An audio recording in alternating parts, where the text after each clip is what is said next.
हाँ तो भाई रेसलिंग दुनिया का सबसे बड़ा नाम ड्वेन द रॉक जॉनसन ने एक ऐसा कन्फेशन दिया ना जो पूरी डब्ल्यूडब्ल्यूई कम्युनिटी को हिला के रख देगा, जिसे भाई हम फाइनल बॉस के नाम से जानते हैं, जिसकी रेसलमेनिया 40 पे एंट्री को 20 इयर्स इन द मेकिंग बोल के हाइप किया गया था। उसने भाई पैट मैकेफी के शो पे ना खुद ही रिवील कर दिया है कि ये सब लास्ट मिनट प्लान था, कोई लॉन्ग टर्म विजन नहीं था, कोई बड़ा मास्टर प्लान नहीं, बस स्लो टिकट सेल को बूस्ट करने का एक बिजनेस मूव था और कुछ नहीं। जी हाँ दोस्तों, ये द रॉक का भाई नया सच है और ये हम सभी के एक्सपेक्टेशन को ना जला के रख देगा। लेकिन रुको भाई, ये तो बस शुरुआत है, क्योंकि अब रेसलमेनिया 42 के लिए जो हम फैंस फिर से सपना देख रहे हैं ना कि द रॉक वर्सेस रोमन्स का, अब वहीं पर हमको मैच देखने को मिल सकता है, यानी वन लास्ट होप। तो भाई ये भी होप ना खतरे में है और इसके जगह एक नया ही ब्लॉकबस्टर मैच हमको देखने को मिल सकता है, Roman Reigns versus Seth Rollins. जी हाँ दोस्तों, तो चलिए इस पूरी स्टोरी लाइन को डिटेल में ब्रेक डाउन करते हैं। सबसे पहले दोस्तों एक मासिव रिवील जो खुद द रॉक ने ड्रॉप किया है कि वो 2026 की शुरुआत में ना लेजेंडरी डायरेक्टर मार्टिन के साथ ना एक नई फिल्म शूट कर रहे हैं। इसमें दोस्तों द रॉक ना एक रूथलेस हवाइन क्राइम बॉस का रोल प्ले करेंगे। एक ऐसा कैरेक्टर है जो डार्क होगा, इंटेंस होगा, पूरी तरह से नेक्स्ट लेवल का होगा। मार्टिन की भाई डायरेक्शन होगी, द रॉक का करिश्मा होगा और एक ग्रिटी क्राइम्स है। ये फिल्म भाई हॉलीवुड को हिला देगा। सोचो भाई, द रॉक का आइकॉनिक आईब्रो रेस अब एक हवाइन डॉन के रूप में, ये भाई सिनेमा का ना नया ही फाइनल बॉस मोमेंट बनने वाला है। लेकिन इस ब्लॉकबस्टर प्रोजेक्ट का ना भाई ये काफी बड़ा साइड इफेक्ट भी होने वाला है। जी हाँ दोस्तों, द रॉक का रेसलिंग शेड्यूल आपको पता ही भाई, वो अब लिमिटेड ही डेट पर काम करते हैं और इसी वजह से रेसलमेनिया 42 पे Roman Reigns versus the rock का भाई वो ड्रीम मैच, जिसका हम फैंस भाई 2020 से इंतजार कर रहे थे और अब लग रहा है ना कि ऑफिशियली भाई ये भी ना ऑफ द टेबल हो गया है। यानी ये हम फैंस के लिए भाई एक बड़ा धक्का से कम नहीं है, क्योंकि रेसलमेनिया 40 से पहले भाई ये स्पेकुलेशन चल रही थी। द रॉक ने भाई अपने प्रोमोस में रोमन रेंस के head of the table status को चैलेंज भी किया था और हम फैंस सोच रहे थे कि रेसलमेनिया 40 में ये मैच होगा। लेकिन क्राई बेबीज की वजह से ये हम लोग के हाथ में आते हुए भी चला गया था। लेकिन इसके बाद दोस्तों स्पेकुलेशन थी रेसलमेनिया 41 की और इसमें तो भाई द रॉक आए भी नहीं थे। और क्यों नहीं आते हैं, वीडियो में आप लास्ट तक बने रहिएगा, भी आपको सब क्लियर हो जाएगा।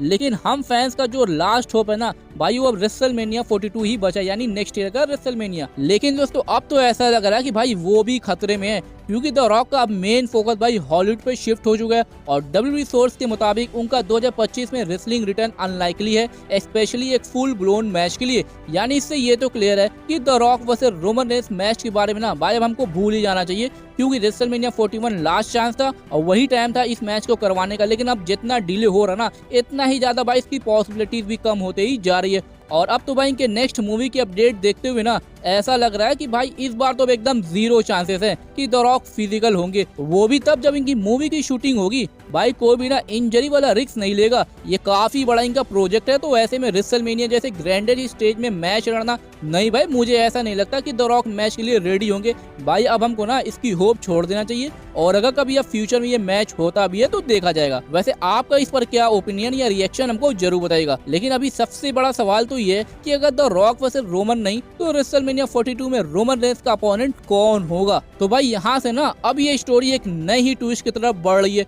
Roman Reigns versus Seth Rollins. जी हाँ दोस्तों, ये मैच अब डब्ल्यूडब्ल्यूई के करंट स्टोरी लाइन के हिसाब से सबसे बड़ा कंटेंडर बन रहा है।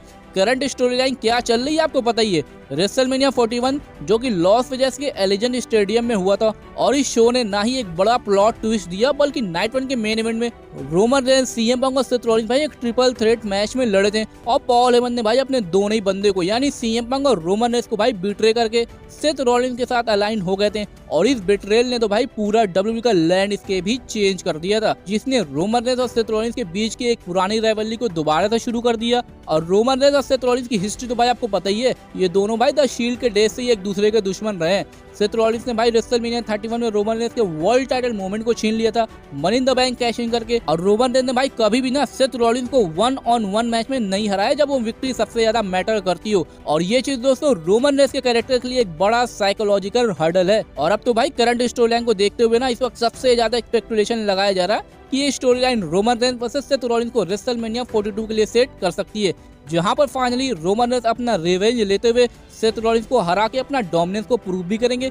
यानी इस वक्त जो कुछ भी चल रहा है ना, ये सब भाई लॉन्ग टर्म स्टोरी टेलिंग के साइंस है जो ट्रिपल एच के क्रिएटिव डायरेक्शन के हिसाब से चल रहे हैं। और इस मैच के होने का एक रीजन तो ये भी है ना कि इस वक्त रोमन रेंस के लिए डब्ल्यूडब्ल्यूई के पास कोई भी इतना बड़ा सुपरस्टार नहीं है जो कि इनके साथ रेसलमेनिया को मेन इवेंट करे। द रॉक के ना होने की वजह से ना सेथ रॉलिंस ही भाई वो बंदे बचते हैं जो कि रोमन रेंस के लिए रेसलमेनिया वर्दी मैच बन सकता है। सीएम पंक तो भाई इनके साथ ही वर्क करने वाले रैंडी ऑर्टन तो भाई जॉन सीना में बिजी हैं। यानी अगर देखा जाए तो सेथ रॉलिंस ही वो लास्ट बंदे बचते हैं, क्योंकि इनकी हिस्ट्री ही काफी पुरानी है और अब तो इन्होंने भाई रोमन रेंस का वाइस मैन भी ले लिया है। तो भाई जाहिर है डब्ल्यू वाले को एक बड़ा मेन इवेंट तो चाहिए होगा और Seth Rollins versus Roman Reigns काफी परफेक्ट सेट होते हुए दिख रहा है। तो भाई इस वक्त ना यही डायरेक्शन लग रहा है। तो अब देखते हैं आगे की इनकी इस राइवलरी में और क्या क्या ट्विस्ट और टर्न्स देखने को मिलते हैं। वैसे दोस्तों आपका इस मैच को लेकर क्या रिएक्शन है हमको कमेंट सेक्शन में जरूर बताइएगा। और अब दोस्तों हम वापस आते हैं ना द रॉक के असली एक्सपोज पे, जिन्होंने भाई खुद ही कहा था कि रेसलमेनिया 40 की फाइनल बॉस स्टोरी लाइन एक लास्ट मिनट डिसीजन था और 2023-24 का जो पूरा नैरेटिव था ना कि he sold his soul, final boss has arrived, wrestling will never be the same, ये सब दोस्तों सिर्फ स्लो टिकट सेल को बूस्ट करने के लिए किया गया था। जी हाँ दोस्तों, यानी हम लोग का भाई काटा गया है। और द रॉक ने ये भी बोला था there was no 20 step ahead, यानी सब कुछ लास्ट मिनट था, कुछ भी द रॉक 20 कदम आगे की नहीं सोच रहे थे। इनका कहना था कि इनको स्टोरी लाइन में इसलिए डाला गया था क्योंकि टिकट सेल धीरे चल रही थी। जी हाँ दोस्तों, ये सुन के आप शॉक जरूर हुए होंगे, क्योंकि जो कैरेक्टर को हमने भाई अपने इमोशन से एक लार्जर देन लाइफ आइकन बनाया था, उसको द रॉक ने भाई एक कैजुअल पॉडकास्ट में खत्म कर दिया। भाई ये वही द रॉक है ना जिसका एक आईब्रो रेस इंटरनेट तोड़ देता है और वो अब बोल रहे हैं कि स्पॉटलाइट नहीं लेना चाहते हैं। और इसी पर दोस्तों काफी फैंस तो ये भी पूछ रहे हैं कि अगर ये सब प्लान नहीं था तो इतना बड़ा हाइप क्यों बनाया गया। तो भाई अब आप ये सुनो, रेसलमेनिया 41 के पहले जॉन सीना का एलिमिनेशन चैम्बर में हील टर्न और 17 वर्ल्ड टाइटल विन भी ना एक लास्ट मिनट डिसीजन था। जी हाँ दोस्तों, क्योंकि द रॉक के मुताबिक टिकट सेल्स को एक बड़ा धमाका चाहिए था और इसलिए सीना के करियर का सबसे आइकॉनिक मोमेंट ट्वीट किया गया। यानी भाई ये सब मिलकर ना हम लोग के इमोशन के साथ खेल रहे थे और द रॉक के मुताबिक ये बस हाइप के लिए था। मतलब सीना का ये हिस्टोरिक मोमेंट सिर्फ मार्केटिंग का हिस्सा था और कुछ नहीं है। और सही भी है दोस्तों, मैंने आपसे ये बात बोला भी था कि अगर जॉन सीना का हील वाला एंगल हटा दिया जाए ना तो भाई इस बार का रेसलमेनिया सबसे बदतर रेसलमेनिया जाएगा। लेकिन ये सब तो भाई सही भी था और इन्होंने भाई ये चीज सिर्फ मार्केटिंग और टिकट सेल को इंक्रीज करने के लिए किया था और यही रीजन है कि द रॉक रेसलमेनिया 41 में शो ऑफ नहीं किए थे। भाई करेंगे क्यों जब कोई लॉन्ग टर्म स्टोरी लाइन थी नहीं, सिर्फ पैसा छापने के लिए ऐसा किया गया था। बाकी द रॉक ने ये भी रिवील किया था कि कोडी रोड का हील टर्न होना था एलिमिनेशन चैम्बर में, लेकिन इन्होंने ही मना कर दिया था, यानी द रॉक ने। और इन्होंने कोडी से कहा था अभी नहीं भाई, रेसलमेनिया के बात करते हैं लेकिन पक्का करेंगे। यानी इससे ये तो क्लियर हो गया कि अब कोडी रोड का जब भी रिटर्न होगा ना तो वो पॉसिबली हील पर्सोना के साथ रिटर्न करते हुए दिख सकते हैं। और रेसलमेनिया के दौरान तो भाई अपने फाइनल बॉस ना आराम से अपने घर पर बैठ के पूरे शो को लाइव देख रहे थे और इनको भाई पूरे मैच का रिजल्ट भी पता था कि क्या क्या होने वाला है। क्योंकि भाई ये बात मैं नहीं बोल रहा हूँ बल्कि खुद द रॉक ने बोला था और इनके हिसाब से ये जॉन सीना का लास्ट रेसलमेनिया था और हिस्ट्री ब्रोकन 17 टाइटल विक्ट्री को ना ये रियून नहीं करना चाहते थे। इनके हिसाब से भाई वो मोमेंट जॉन सीना के लिए था, तो सारी स्पॉटलाइट जॉन सीना पर ही होनी चाहिए थी, ना कि इनके ऊपर। भाई ये स्पॉटलाइट की बात कर रहे हैं, एलिमिनेशन चैम्बर में इन्होंने भाई सारी स्पॉटलाइट लेकर हम फैंस को सस्पेंस में डाल दिया था कि अब क्या होगा, और अब बोल रहे हैं कि वो जॉन सीना की स्पॉटलाइट नहीं लेना चाहते थे। तो भाई अगर ऐसा है तो ट्रेविस स्कॉट क्या कर रहे थे रेसलमेनिया पे, उनको भी नहीं होना चाहिए, लेकिन ऐसा हुआ। यानी पूरा ब्लड लाइन का एंगल, फाइनल बॉस का हाइप और रेसलिंग का गेम चेंजिंग नैरेटिव, ये सब भाई सिर्फ एक ना शॉर्ट टर्म बस के लिए था और इसे कहते हैं भाई रेसलमेनिया ना मार्केटिंग मोड। एक बड़ा नाम आता है, बस क्रिएट करता है और चला जाता है।